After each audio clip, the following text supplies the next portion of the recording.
CM Siddaramaiah ರಾಜೀನಾಮೆಗೆ BJP JDS ಪಟ್ಟು ಹಿಡಿದಿವೆ. ಆದೀಗ ದಳ ಶಾಸಕ ಜಿಟಿ ದೇವೇಗೌಡ ಮುಖ್ಯಮಂತ್ರಿ ಪರವೇ ಬ್ಯಾಟ್ ಬೀಸಿದ್ದಾರೆ. ಎಫ್ಐಆರ್ ದಾಖಲಾದ ಮಾತ್ರಕ್ಕೆ ರಾಜೀನಾಮೆ ಕೊಡಬೇಕಾ ಅಂತ ತಮ್ಮ ನಾಯಕ ಕುಮಾರಸ್ವಾಮಿಗೆ ಚೆಕ್ಮೇಟ್ ಇಟ್ಟಿದ್ದಾರೆ. ಮತ್ತೊಂದೆಡೆ ಜಿಟಿಡಿ ಹೇಳಿಕೆಯನ್ನ ಕೈ ಸಚಿವರು ಸ್ವಾಗತಿಸಿದ್ದಾರೆ.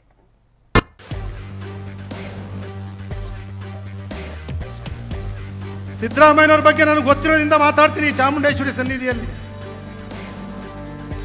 ಸಿದ್ದರಾಮಯ್ಯಗೆ ಬಹುಪರ, ಕುಮಾರಸ್ವಾಮಿಗೆ ಜಿಟಿಡಿ ಶಾಕ್. ದಾಳಿಲೂ ಸಿದ್ದರಾಮಯ್ಯ ಉಳಿದವರು ಅಂದ್ರೆ ಒಂದು ದೊಡ್ಡ ಆಶ್ಚರ್ಯ. ಎಫ್ಐಆರ್ ಆದ ಮಾತ್ರ ಸಿಎಂ ರಾಜೀನಾಮೆ ಕೊಡಬೇಕಾ ಎಂದು ಪ್ರಶ್ನೆ. ರಾಜೀನಾಮೆ ಕೊಟ್ಬಿಡಿ. ರಾಜೀನಾಮೆಯ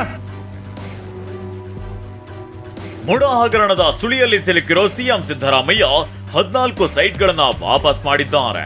ಲೋಕಾಯುಕ್ತ ತನಿಖೆ ನಡೆಯುತ್ತಿದೆ. ಅಕ್ರಮ ಹಣ ವರ್ಗಾವಣೆ ಕೇಸ್ನಲ್ಲಿ ಇಡಿ ಕೂಡ ತನಿಖೆಯ ಅಖಾಡಕ್ಕೆ ಇಳಿದಿದೆ.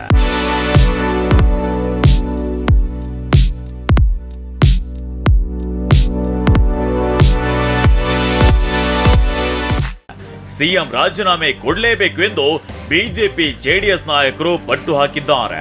ಆದ್ರೀಗ ಜೆಡಿಎಸ್ ಶಾಸಕ ಜಿಟಿ ದೇವೇಗೌಡ ಸಿದ್ದರಾಮಯ್ಯರನ್ನ ಹಾಡಿ ಹೊಗಳಿದ್ದಾರೆ. ನಿನ್ನೆ ದಸರಾ ಉದ್ಘಾಟನಾ ಕಾರ್ಯಕ್ರಮದಲ್ಲಿ ಸಿಎಂ ಪರ ಬ್ಯಾಟ್ ಬೀಸಿದ್ದಾರೆ. ಸಿದ್ದರಾಮಯ್ಯದವ್ರು 136 ಜನ ಡಿಕೆ ಗೆದ್ದಿದ್ದಾರೆ. ಆ ರಾಜೀನಾಮೆ ಕೊಟ್ಬಿಡಿ. ರಾಜೀನಾಮೆ ಕೊಡ್ಬೇಕಾ? ಸಿದ್ದರಾಮಯ್ಯ ರಾಜೀನಾಮೆ ಕೇಳ್ತಿರುವ ತಮ್ಮ ನಾಯಕ ಕುಮಾರಸ್ವಾಮಿಗೆ ಕೌಂಟರ್ ಕೊಟ್ಟ ಜಿಟಿ ದೇವೇಗೌಡ, ಎಫ್ಐಆರ್ ಆದ್ರೆ ರಾಜೀನಾಮೆ ಕೊಡಬೇಕಾ? ಕುಮಾರಸ್ವಾಮಿಯನ್ನ ಕೇಳಿದ್ರ ಅವರು ಕೊಡ್ತಾರಾ ಅಂತ ಸವಾಲು ಎಸೆದ್ರು. ಸಿದ್ದರಾಮಯ್ಯನವರ ಅನಿರೀಕ್ಷಿತ ಘಟನೆ, ಆಕಸ್ಮಿಕ ಘಟನೆ, ಇದನ್ನ ರಾಜ್ಯಪಾಲರು ಇನ್ವೆಸ್ಟಿಗೇಷನ್ ಮಾಡಿ ಅಂತ ಹೇಳಿದ್ರು. ಜಸ್ಟಿಸ್ ಹೇಳಿದ್ರು, ರಾಜ್ಯಪಾಲರು ಹೇಳಿದ್ರೆ ಸರಿಯಾಗಿದೆ ಅಂತೇಳಿ. ಇನ್ವೆಸ್ಟಿಗೇಷನ್ ಮಾಡಿದ್ರೆ ಯಾವ್ದಾದ್ರು ಕಾನೂನಲ್ಲಿ ಇವ್ ಜೈಲಿಗೆ ಹಾಕು ಅಂತ ಹೇಳಿದ್ಯಾ? ಇಲ್ಲ ರಾಜೀನಾಮೆ ಕೊಡು ಅಂತ ಹೇಳಿದ್ಯಾ? ಇಲ್ಲ ಯಾರು ರಾಜೀನಾಮೆ ಕೊಡು ಅಂತ ಹೇಳಿದ್ಯಾ ಕೋರ್ಟು? ಇಲ್ಲ ರಾಜ್ಯಪಾಲರು ಹೇಳಿದಾರ? ಇಲ್ಲ ಜೈಲಿಗೆ ಹಾಕಿ ಅಂತ ಹೇಳಿದಾರ? ಬೇರೆ ಕೆಲಸ ಇಲ್ವಾ ಮಾಡ್ಲಿಕ್ಕೆ? ಅಭಿವೃದ್ಧಿ ಕೆಲಸಗಳು. ಕುಮಾರಸ್ವಾಮಿ 2 ಲಕ್ಷ ಜನ ಕೋಟಿ ಕೊಡ್ತಾರ? ಕೊಡಕ್ಕಾಗ್ತದ? ಕೊಡಿ ಅಂತಾರೆ. ಸಿದ್ದರಾಮಯ್ಯದವ್ರು 136 ಜನ ಡಿಕೆ ಗೆದ್ದಿದ್ದಾರೆ. ಆ ರಾಜೀನಾಮೆ ಕೊಟ್ಬಿಡಿ. ರಾಜೀನಾಮೆ ಯಾರ್ಯಾರಿಗೆ ಎಫ್ಐಆರ್ ಆಗಿದೆ ಎಲ್ಲರೂ ಕೊಡಿ. ಎಲ್ಲರೂ ತಾಕತ್ತಿದ್ರೆ ಏನ್ರಿ ಅದ್ ಬಿಟ್ಟು ಕಾನೂನು ಪ್ರಕಾರ ಏನ್ ಬರುತ್ತೆ, ನ್ಯಾಯಾಲಯ ಇದೆ, ತೀರ್ಪುಗಳು ಕೊಡ್ತವೆ. ಅದ್ರ ಪ್ರಕಾರ ಎಲ್ಲರೂ ಗೌರವ ಕೊಡ್ಬೇಕು, ನಡೀತಾರೆ. ಅಭಿವೃದ್ಧಿ ಮಾಡಿ. ಕೇಂದ್ರದಿಂದ ಏನ್ ತರಬೇಕು, ರಾಜ್ಯದಿಂದ ಏನ್ ಮಾಡಬೇಕು, ಮುಖ್ಯಮಂತ್ರಿಗಳು ಸರ್ಕಾರ ಎಲ್ಲ ಇದ್ದೀರಿ. ಜಿಟಿಡಿ ಮಾತಿಗೆ ಫುಲ್ ಖುಷಾದ ಸಿದ್ದರಾಮಯ್ಯ. ಸಿಎಂ ಸಿದ್ದರಾಮಯ್ಯ ಅವರು ಸತ್ಯವನ್ನೇ ಹೇಳಿದ್ದಾರೆ. ಇದರಿಂದ ನನಗೆ ಮತ್ತಷ್ಟು ಬಲ ಬಂದಿದೆ ಅಂತ ಹೇಳಿದ್ರು. ನಾನೇನು ತಪ್ಪು ಮಾಡಿಲ್ಲ ಅನ್ನೋ ಮೂಲಕ ಮುಡ ಅಕ್ರಮದಲ್ಲಿ ತಮ್ಮ ಪಾತ್ರವಿಲ್ಲ ಅನ್ನೋ ಸಂದೇಶ ನೀಡಿದ್ರು. ಜಿಟಿ ದೇವೇಗೌಡರು ಮೂಡಾದಲ್ಲಿ ಒಬ್ಬರು ಸದಸ್ಯರಾಗಿದ್ದಾರೆ. ಅವರ ಸತ್ಯ ಏನು ಅಂತ ಗೊತ್ತಿದೆ. ಅದಕ್ಕೋಸ್ಕರನೇ ಅವರು ಬೇರೆ ಪಕ್ಷದಲ್ಲಿ ಇದ್ಕೊಂಡು ಸತ್ಯವನ್ನ ನುಡಿತಕ್ಕಂಥ ಪ್ರಯತ್ನವನ್ನ ಮಾಡಿದ್ದಾರೆ. ಸತ್ಯಕ್ಕೆ ಜಯ ಸಿಗ್ತದೆ ಅಂತ ಹೇಳಿರ್ತಕ್ಕಂಥದ್ದು ಇನ್ನಷ್ಟು ನನಗೆ ಬಲ ಬಂದಿದೆ ಅಂತಕ್ಕಂಥ ಮಾತುಗಳನ್ನು ಹೇಳಲಿಕ್ಕೆ ಬಯಸ್ತಾ ಇದ್ದಾರೆ. ಸುಮಾರು 40 ವರ್ಷಗಳು ತುಂಬೋಗಿದ್ದಾವೆ.